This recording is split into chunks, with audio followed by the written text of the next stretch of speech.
اور باپ میں سے کوئی شہر میں ہو اور دوسرا گاؤں میں ہو تو پہلے کس سے ملنے جانا چاہیے؟ ہاں بھائی، جس کا گھر قریب ہو اس کے گھر پہ جائیں گے، یا پہلے ماں کے پاس جائیں گے پھر پلٹ کے سفر کر کے باپ کے پاس جائیں گے؟ مفتی صاحب فرمائیں گے۔ ایسی کوئی تفصیل بالکل صراحتاً تو نظر سے نہیں گزری، بس یہی اعلیٰ حضرت امام اہل سنت نے بیان فرمایا جو مشہور و معروف ہے کہ تعظیم کے اعتبار سے باپ کا حق ہے اور خدمت کے اعتبار سے ماں کا حق پہلے ہے۔ تو اب جیسے جا رہا ہے دونوں برابر کے راستے میں ہیں تو خدمت کے اعتبار سے ماں کے پاس جانا بنتا ہے، اور تعظیم کے لحاظ سے جب دیکھیں گے تو باپ کے پاس جانا ہوگا۔ لیکن اب جیسے آ رہا ہے راستے میں قریب گھر جو ہے وہ باپ کا پڑتا ہے، ماں کا گھر دور پڑتا ہے، تو ظاہر ہے کہ پہلے باپ سے ملاقات کرے پھر ماں کے یہاں جائے، اور راستے میں آ رہا ہے تو پہلی ماں کا گھر آ رہا ہے تو ماں کے گھر پہ جا کے پھر باپ کے گھر چلا جائے، دونوں میں کوئی حرج نہیں ہے۔ اور بظاہر یہ تھوڑا سا سوال ہے بھی بعید کہ اس طرح بہت ہی کم صورتیں ہوتی ہیں کہ دونوں دور دور رہ رہے ہوں، عمومی طور پہ ساتھ ہی رہتے ہیں، الگ الگ رہ رہے ہوں، ماں الگ رہتی ہو باپ الگ رہتا ہو، تو ماں باپ میں سے کسی نہ کسی ایک کے پاس بچہ عام طور پہ رہ رہا ہوتا ہے۔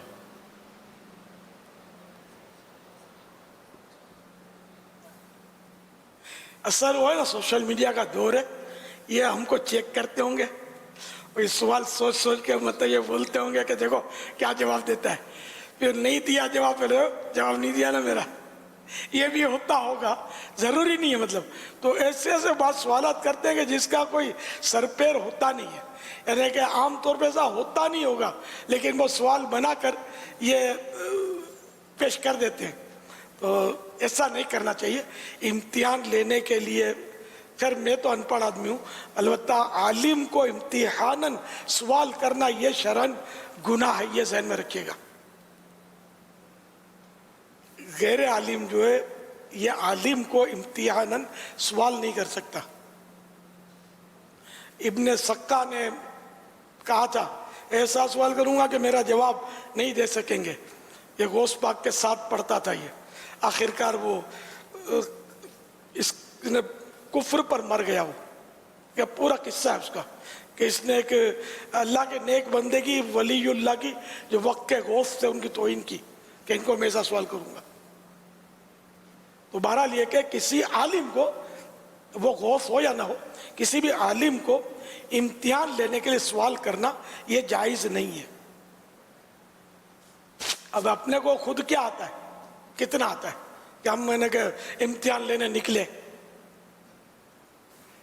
اس لیے وہ جو ضرورت ہو اس کا آدمی پوچھے، یا معلومات حاصل کرنے کی واقعی نیت ہے کہ علم میں اضافہ ہو تو اس کے لیے بے شک سوال کرے کہ العلم السوال و مفتاح العلم، یہ محاورہ ہے، السوال و مفتاح العلم، یعنی سوال جو ہے وہ علم کی چابی ہے، کی کنجی ہے۔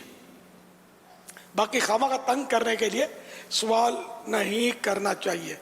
اب یہ کہ جیسے کہ باپ، تعظیم کے لحاظ سے باپ کا حق پہلا، خدمت کے لحاظ سے ماں کا حق پہلا، لیکن اس میں یہ ذہن میں رہا کہ اس کا مطلب ہے کہ صرف باپ کی تعظیم ہوگی اور ماں کو جھاڑتا رہے گا، ماں کی تعظیم نہیں کرے گا۔ تعظیم دونوں ہی کی کرنی ہے۔ اسی طرح ماں کی خدمت کرتا رہے اور باپ کو مطلب ہے کہ تڑپتا چھوڑ دے، ایسا نہیں ہے، دونوں کی خدمت کرنی ہے، دونوں کی تعظیم کرنی ہے۔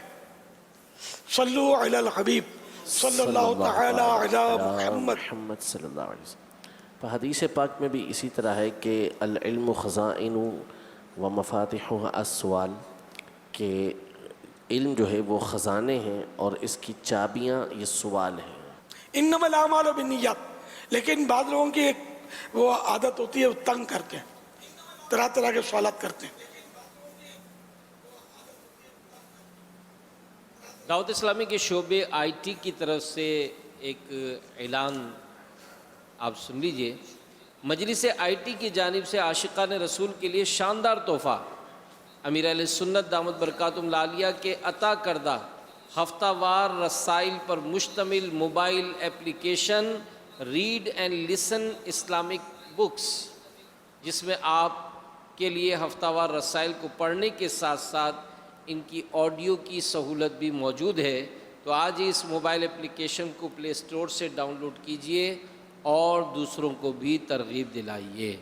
صلو علی الحبیب صلی اللہ تعالی علی محمد۔ طاہر رضا اتاری ٹیکسلا سے عرض کر رہا ہوں، امیر اہل سنت کی بارگاہ میں یہ عرض ہے کہ ایک شخص نماز جمعہ کے لیے گھر سے چلا تو راستے میں اپنے دوسرے دوست سے کہتا ہے کہ چلو نماز کے لیے چلتے ہیں، تو وہ آگے سے اسے جواب دیتا ہے کہ آج رش زیادہ ہوگی، تم ایسا کرو تم چلے جاؤ، میں اتوار کو پڑھ لوں گا۔ تو اس دوسرے دوست کا یہ جواب دینا کیسا ہے؟ اس کے متعلق کچھ ارشاد فرما دیں۔ معاذ اللہ، ہے تو بہت سخت بات یہ، جمعے کے فرض کا انکار ہے یا نہیں، اس میں بظاہر انکار لگ رہا ہے۔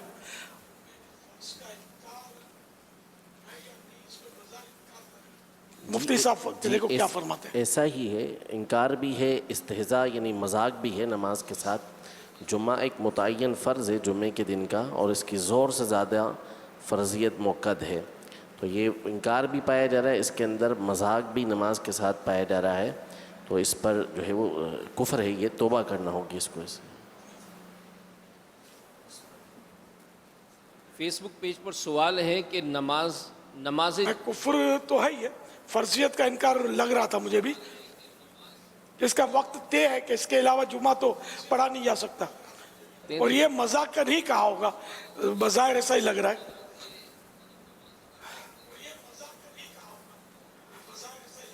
ایسی باتیں نہ کی جائیں، اس سے توبہ کریں، سچی توبہ کریں، کلمہ پڑھیں۔ اگر شادی کر چکے تھے تو اب یہ کہ دوبارہ نکاح کریں اس سے۔ دین کے معاملے میں، اسلام کے معاملے میں بہت محتاط رہیں، اپنی مطلب یہ ہے کہ زبان کو اس میں لگام لگا کر رکھیں۔ صلو علی الحبیب صلی اللہ تعالی علی محمد۔ آج کا رسالہ، جی اس ہفتے کا رسالہ میرے پاس ہے نہیں، زیارت کروا دیں، یہی ہے تو جی انشاءاللہ۔ پڑھا نہیں جا رہا، تو پڑھنے دکھا رہو نا یار۔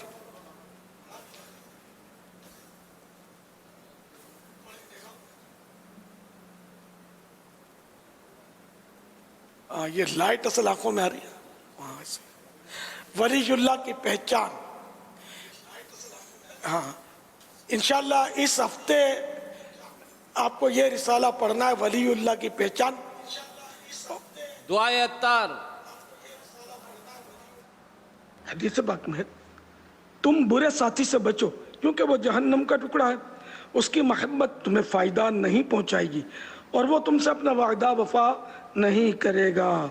یا رب کریم، جو رسالہ ولی اللہ کی پہچان کے 34 صفحات پڑھ یا سن لے، اسے خواب میں غوث پاک کی زیارت نصیب فرما، آمین۔ صلو علی الحبیب صلی اللہ تعالی علی محمد۔ اور پچھلے رسالے کی کارکردگی بھی سن لیجئے، یہ وقت بھی گزر جائے گا۔ پاکستان کے اسلامی بھائیوں کی جو ملی ہے کارکردگی، وہ 7,49,570، تقریباً 7.5 لاکھ۔ اسلامی بہنوں کی 4,223، اور اوورسیز اسلامی بھائی 29,947، اور اسلامی بہنیں 40,592، کل ہو گئے 12,20,332۔ جی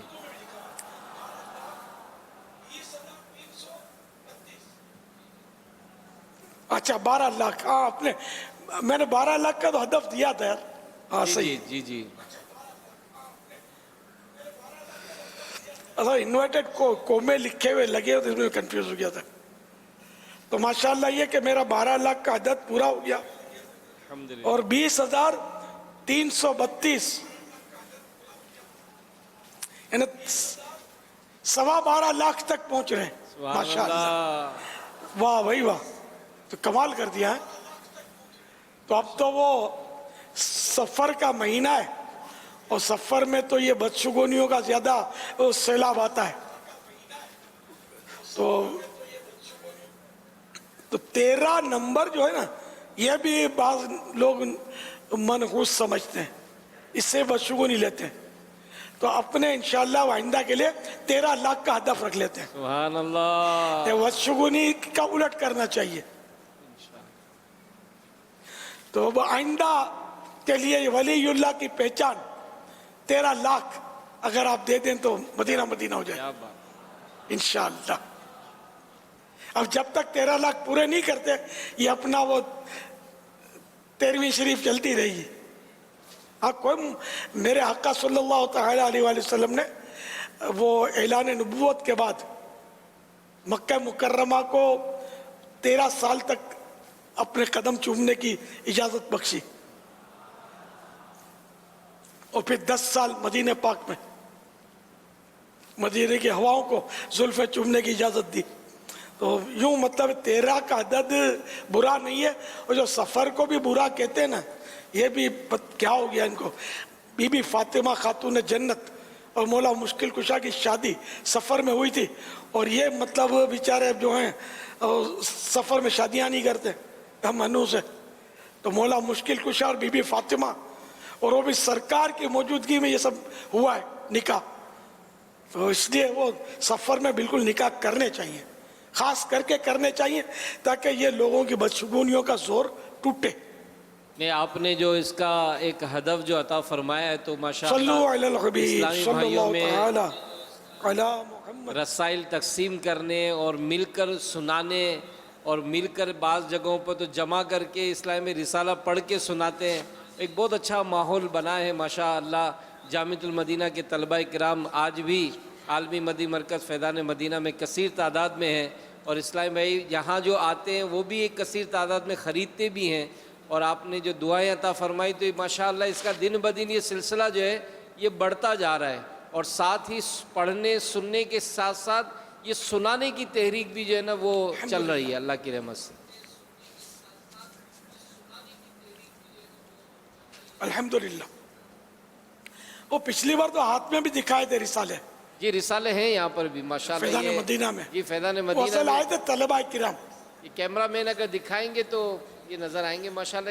تعداد ہے اسلامی بھائیوں کے پاس. کیا تو کیمرے ہوتے تو کیمرے کی آنکھ دیکھ لیتی ان کو. بابا ہے یہاں پر کیمرے والے اگر کچھ شفقت فرمائے. کیمرہ مین اکا دکا ہے. پچھلی بار ہول سیل میں تھے، پچھلی بار اس بار ریٹیل میں. آج بھی ہیں. یہ کیمرہ مین اگر شفقت فرمائے.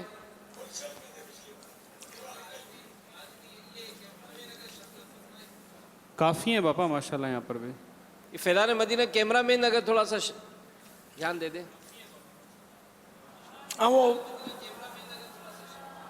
وہ پچھلی بار ہاں یہ قریب قریب اگر یہ رسالے والے ہوں نا تو نظر آتے ہیں. یہ اور اس طرف بھی ہیں دو چار ماشاءاللہ ماشاءاللہ ہیں، لیکن پچھلی بار سے کم ہیں جو نظر آ رہے ہوں. اسلام بھائی جن کے پاس رسالے اگر وہ اٹھائے اور کیمرہ مین بھی اگر شفقت فرمائے. 2-3 جگہوں سے یہاں سے تو نظر آ رہے ہیں کافی تعداد میں آج بھی ہیں ماشاءاللہ.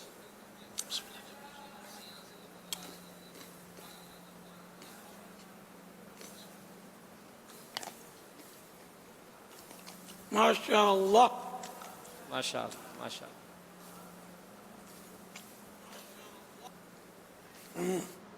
میرا امیر اہل سنت کی بارگاہ میں یہ سوال ہے کہ اعلیٰ حضرت کو اعلیٰ حضرت کیوں کہا جاتا ہے؟ اس میں کیا خاصیت ہے؟ اعلیٰ مانے عمدہ، بہترین. تو ہمارے حضرت جو تھے وہ بہترین تھے، عمدہ تھے، اس لیے اعلیٰ حضرت تھے. تو علماء اعلیٰ حضرت کہتے ہیں، ہم بھی کہتے ہیں. تو اعلیٰ مانے عمدہ، بیسٹ کوالٹی، بیٹر دین آل.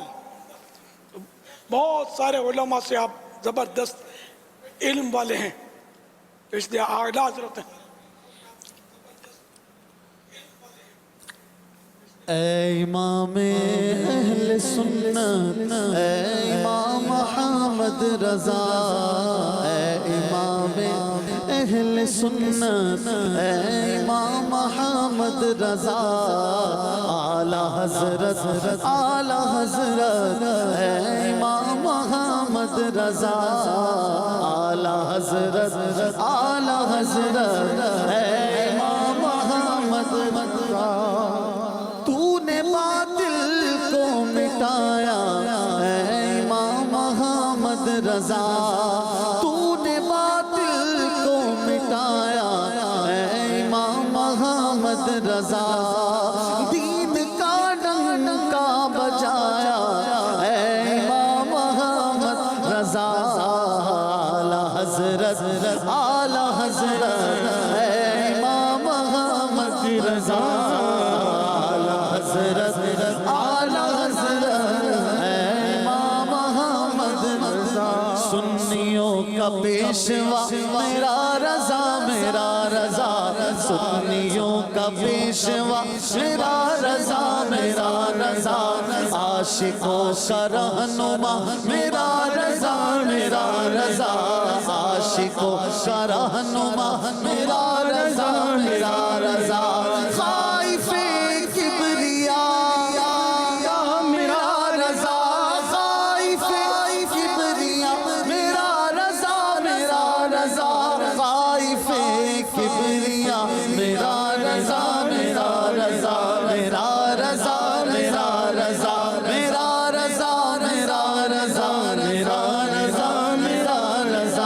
اے امام اہل سنت اے امام احمد رضا اے امام اہل سنت اے امام احمد رضا اعلی حضرت اے امام احمد رضا اے امام احمد رضا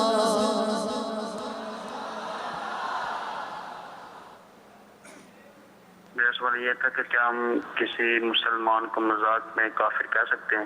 نہیں کہہ سکتے.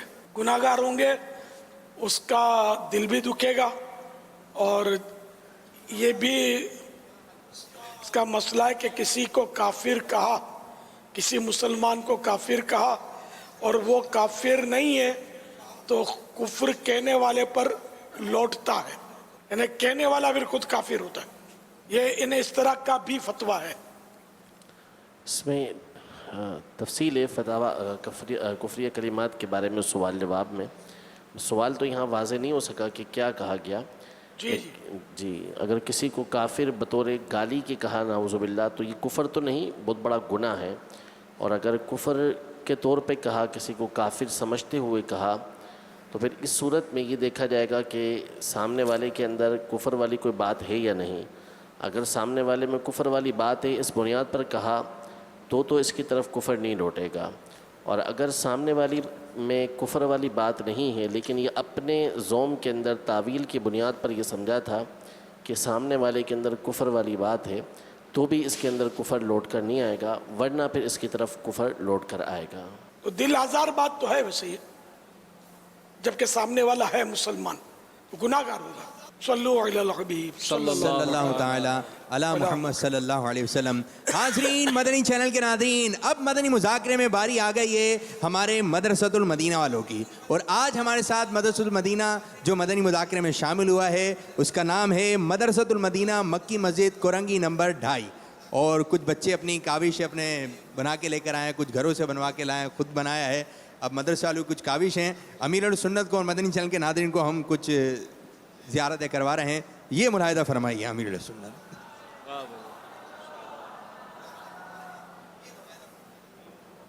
ماشاء اللہ ماشاء اللہ. ایک اور یہ سب گنبد شریف, سبحان اللہ یا رسول اللہ. ایک پھول ہے اور ایک آئینہ بنایا گیا ہے, اور یہ پھول ہے وہ دیکھ رہے ہیں اپنے آپ کو کیا ہے. ایک پھول ایک آئینے میں, 2 پھول ہو گئے, ایک چھوٹا پھول ہے ایک بڑا پھول ہے, اور ایک پیارا سا فرمان مصطفیٰ صلی اللہ علیہ وسلم. یہ